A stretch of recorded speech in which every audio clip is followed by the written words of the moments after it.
We could have honestly just saw the last rendition of the Southern Heritage Classic because we know Jackson State doesn't plan on continuing the game. And even Eddie George in previous comments has said he's not thrilled about playing the game. And look, goodbye and good riddance to the Southern Heritage Classic. If you ain't happy to see it gone, not necessarily the game, but just the production and the lack of production that took place on Saturday in the 2022 version of the game, you should want it gone too. Let's talk about it after the bumper. Stay tuned.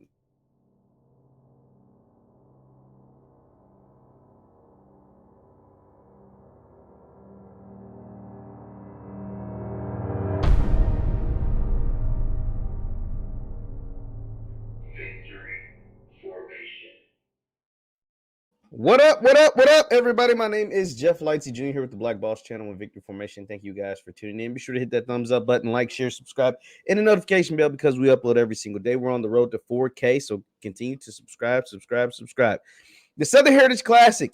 It was an entertaining game. A 16-3 win for Jackson State. Coach Prime got the victory over Coach Eddie George and the TSU Tigers in the 30-something edition of the Southern Heritage Classic that took place down in Memphis. And as we know, the Southern Heritage Classic, as we currently know it, is inevitably over. Coach Prime already said this will be the last time Jackson State played in the game under its current format. As far as the contract structures and things like that, there's lawsuits, there's all kinds of stuff going on. And we expect the SWAC Classic to take place in its place for Jackson State, at least in the year 2023-24 moving forward. Now, here's the thing. Here is why I'm like goodbye and good riddance to the Southern Heritage Classic. Simply because the broadcast production was piss poor, if you want to call it a broadcast production.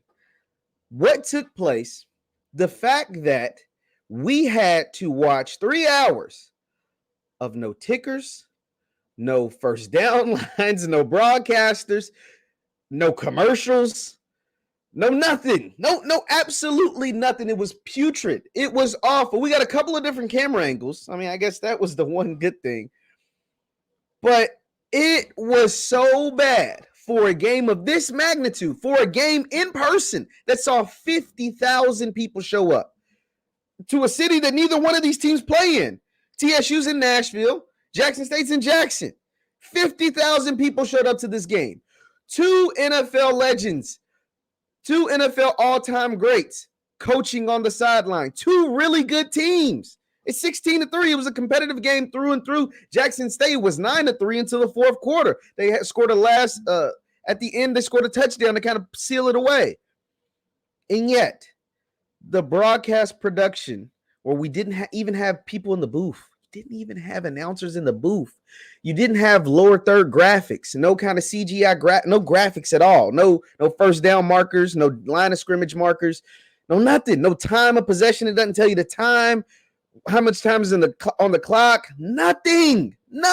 Literally just about 2 or 3 cameras, shoot and press record. And somebody was pressing the button to switch between camera 1, 2, and 3.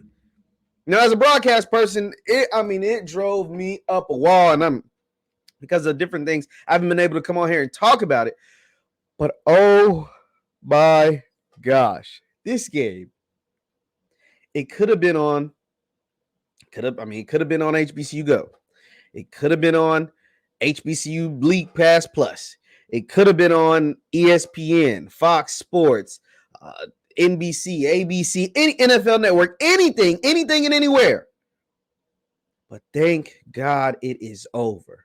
Because if that, Mr. Southern Heritage Classic, I almost said Mr. Fred Jones, that is his production. If that is the best that you can give us and something that you expect, I mean, pretty much the world is expecting this to be the last one in this capacity. The last time we see Tennessee State versus Jackson State in Memphis in what's known as the Southern Heritage Classic. That's the best that you could give us. Now, was it because it wasn't like that in 2021? You got it on ESPN. You got the real broadcast coverage you had. I'm pretty sure Tiffany Green and Jay Walker was on the coverage. You got that in 2021. Was this production or lack thereof on YouTube? Couldn't find the link. Just all kinds of messed up. Was that out of frustration towards Jackson State? Was that your way of, giving it to Coach Prime, giving it to Ashley Robinson, giving it to the Jackson State football program, giving it to Coach George and TSU? Was that your way of like a protest? Like, yo, to hell with y'all because y'all leaving my event. And so we're going to give you a shitty product on the broadcast end for the folks who aren't there in person. I mean, was that a thing? Because over 20,000 people were watching on YouTube. Probably another so many thousand on Facebook. And it would have been more, hell, if it wasn't even easily accessible at the start of the game. A lot of people probably missed the first quarter or whatever of the game just trying to find a damn game. So was that Fred Jones, the Southern Heritage Classic Committee, was that their way of like sticking it to Jackson State, sticking it to TSU for leaving the event, leaving the game starting next year? I don't know, man. But goodbye and good riddance to the Southern Heritage Classic as we currently know it, because if that is the product that you're going to put out there, whether it's out of spite or not, just for the simple fact that you're willing to attach your name to that product, that low quality garbage product, thank God it's over. Thank God it is over. We got robbed of an experience of a really good, highly competitive game. I mean, this game was 9-3 in the fourth quarter. This game final score was 16-3. The JSU defense is only giving up about 2 yards per play. That is just a story in itself. And the Tennessee State defense is hard hitting. Coach George is building a juggernaut in Nashville. And I'm going to talk about that in a different video. He's really building something very special. I mean, those boys hit hard on TSU. They was laying the law, hitting hard. Number 3 was flying all over the field. I mean, the quarterback, Draylon Ellis, is going to be a ball player. He is going to be a real player, like a real player, by the time his career is finished in Nashville. But goodbye and good riddance to the Southern Heritage Classic. I'm so glad that we never have to be put through a production like that ever again. Because you got to think, man. You got to think this is a marquee matchup of two of the best teams in all of FCS football.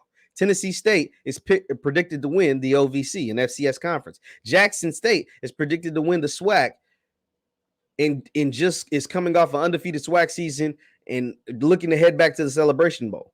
These two are coached by NFL legends, Deion Sanders, Pro Football Hall of Famer, Eddie George, 4 or 5-time Pro Bowler, Heisman Trophy winner in college football Hall of Fame.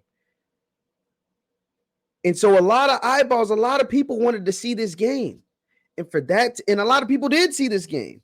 And for that to be your product that you presented to the world with these high stakes, with these high teams, these teams deserve so much better.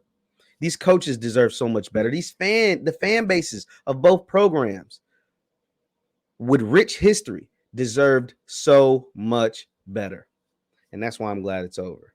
Because we all deserve so much better than the product that was displayed to the world and that can never go away. Even if when you want to go rewatch the game or rewatch the highlights, shout out to Cut Day, he cut up some really good highlights. That is what you're going to see. And that's unfortunate. Leave your thoughts in the comments down below. Are you happy that the Southern Heritage Classic, as we currently know it, is over? I sure am. After watching that broadcast, if you want to call it that, I sure in the hell am. My name is JeffLightsyJr with the Black Boss channel. Thank you guys for tuning in. Subscribe to my YouTube channel, JeffLightsyJr. Also, hit that thumbs up button, and you can follow me on Instagram and Twitter at JLightsy7. That is Instagram and Twitter at JLightsy7. Thank you guys for tuning in. I'll see you next time. Peace.